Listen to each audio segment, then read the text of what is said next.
better, does it? No, not at all, mate. Happy Lent. Half of Glasgow's starting Lent, the other half's digging out tents, Occupation Ibrox, mate, getting there early.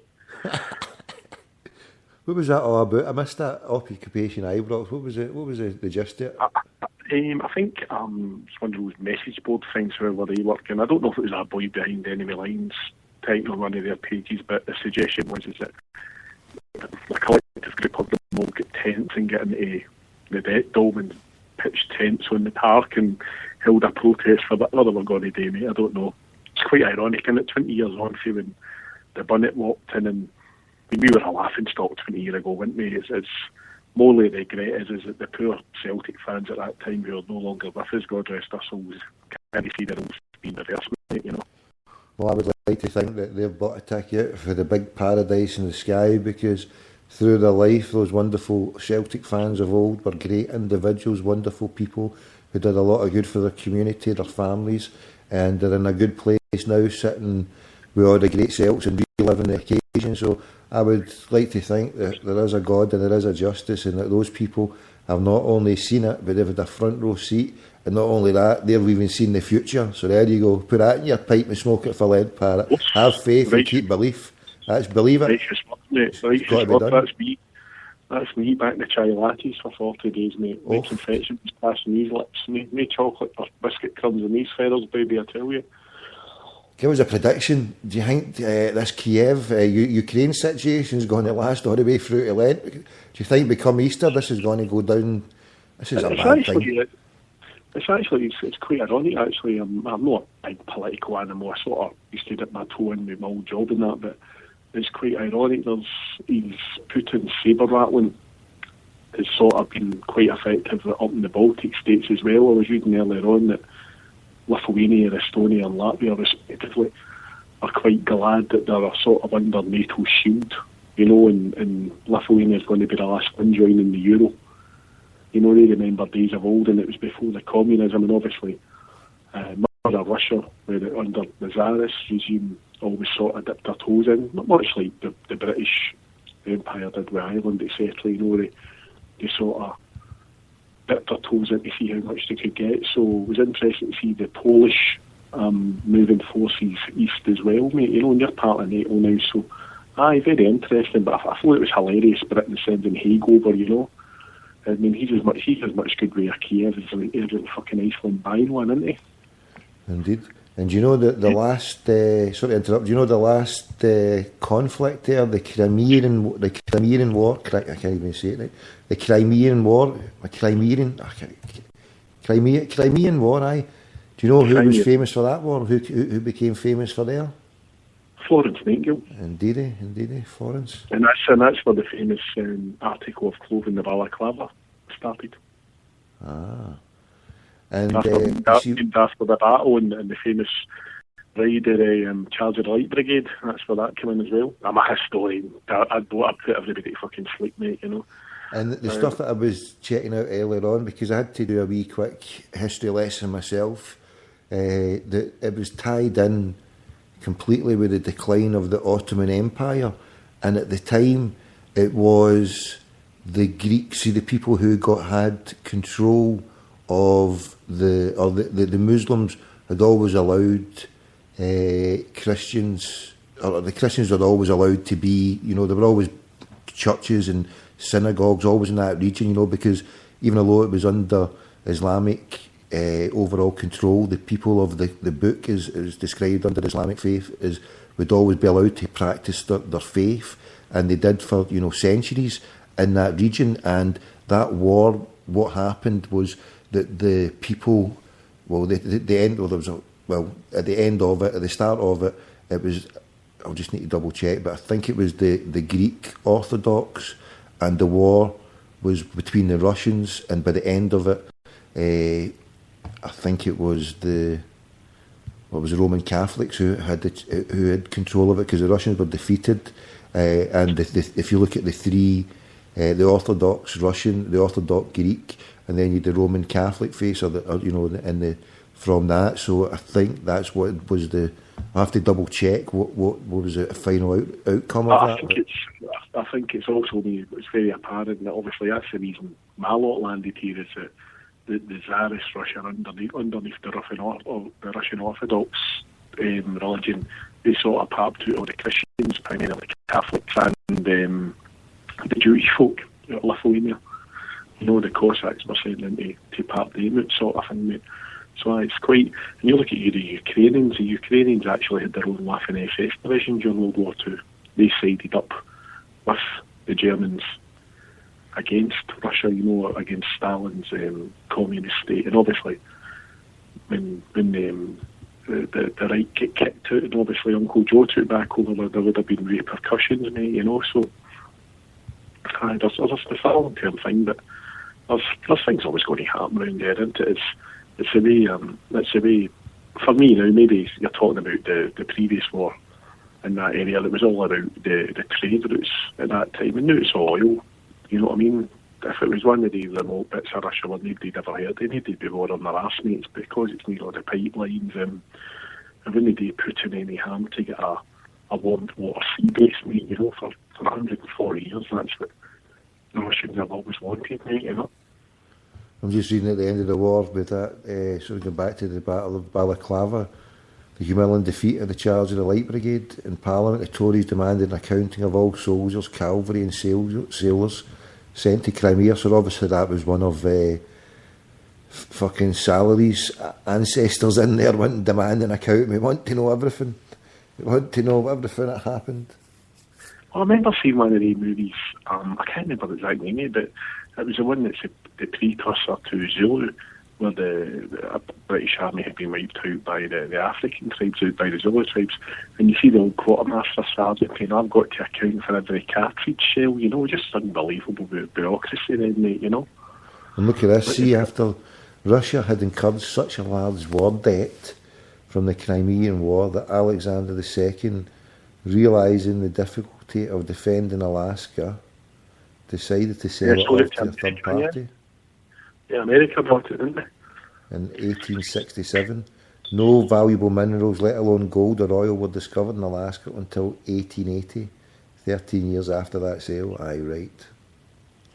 Aye. And it's funny because if you look at a lot of folk will look at an atlas and think, oh, no, I did as a kid, you know what, why are Russia and America always at arms with each other?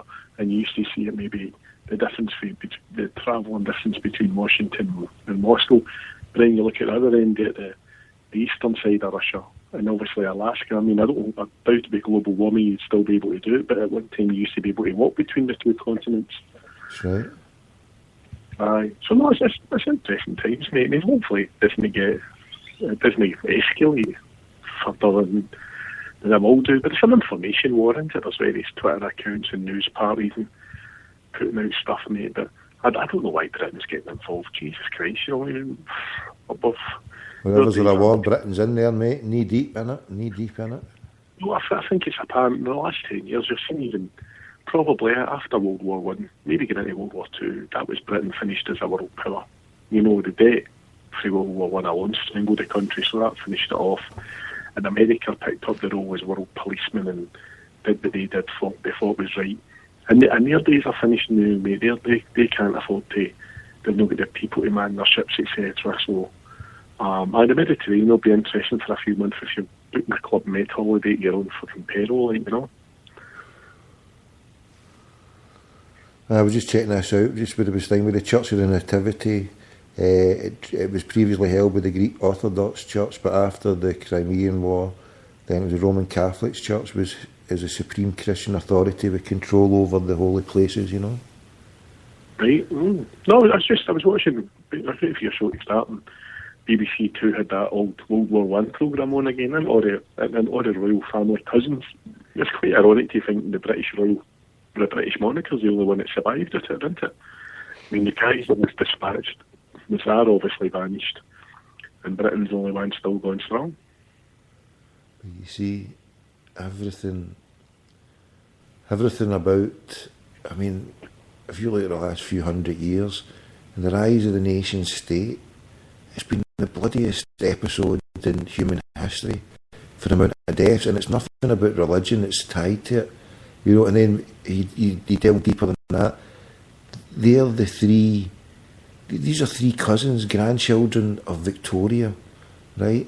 who was part of the Rothschild dynasty, who was part of intermarriage, interbreeding by these blue bloods or whatever they are, these royalty all amongst Europe, where that's all they would do. They would intermarry each other.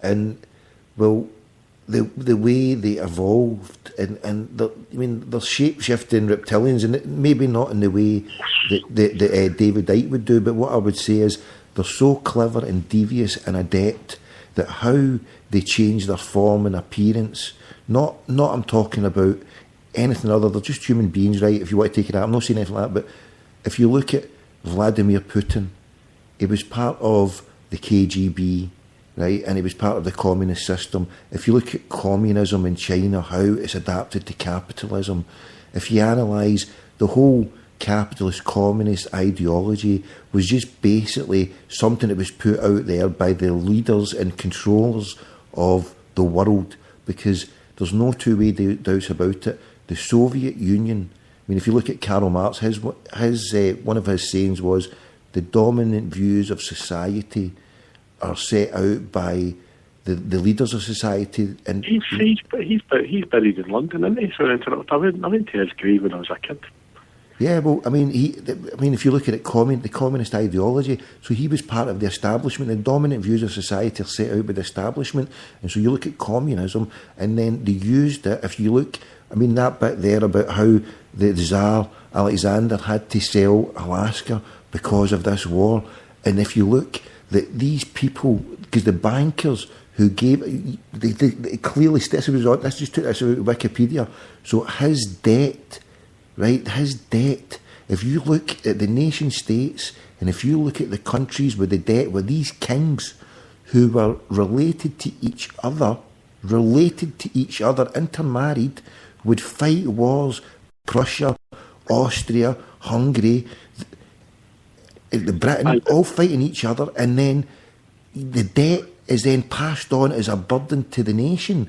And then you find out, if you look how the money supply started and existed, how these tight control of these banks and all these regions, and then the taxation is a burden, everybody given a number, and this is slavery. And this is how they've been going on for ages. But these shape-shifting people, they change guises, and whatever they want to be is, if they're communist, if it's Nazi, if it's whatever, they just... If you go back to the First World War, though, the infrastructure put down by Victoria when she was Queen, Britain was the industrial capital of the world before America really kicked in.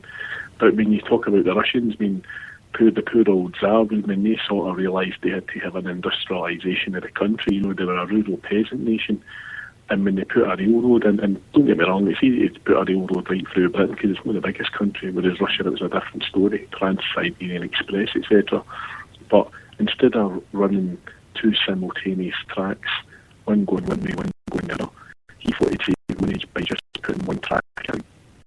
And I think what they had was maybe every, 100 miles, they would have a bit of a semicircular bit of track added where trains would pull into another one and go by, which is fine, normal day living, but when you're trying to industrialise a country, it didn't work.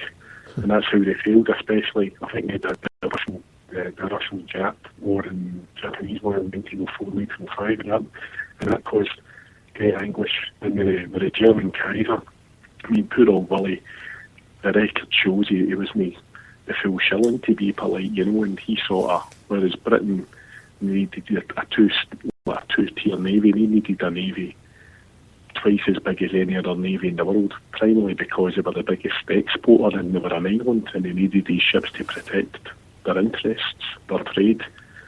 And poor old Willie seen this as an arms race and escalated it when there was no need to. I mean, Germany's not really, it's landlocked, obviously, apart from the northern area, and they had a few territories in Africa. So, mate, it's three cousins caused a lot of trouble, you know what I mean? This is something that the bank's saying, There was something I read recently, and I'm pretty sure it's missed now, that the last chance to go and see that Willem's house in the Netherlands, because I just put two and two together, because I remember seeing that programme and he fled to the Netherlands, and I remember reading somewhere, I'm pretty sure that the estate or the place there where they were preserving it as a tourist attraction, for anybody who wanted to go and see, the the Kai's